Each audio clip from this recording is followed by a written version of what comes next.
dagaaladu markay dhacayaan waxaa jira xeelado iyo tabo u gaar ah oo soo noqoshada ama rogaal celinta hooga tusaaleeya taas oo dirirta waji kale u yeela galabta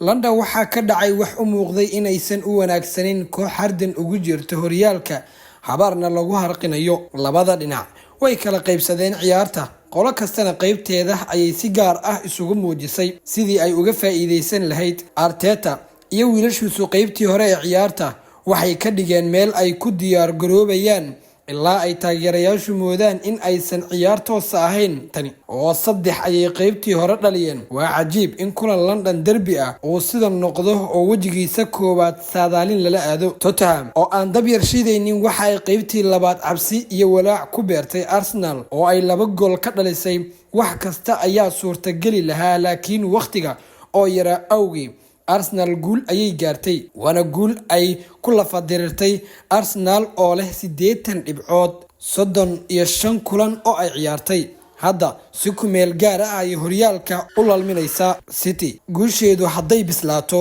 xiisada horyaalka way ka sii kululaan kartaa sidan maadaama ay caaw ciyaarayso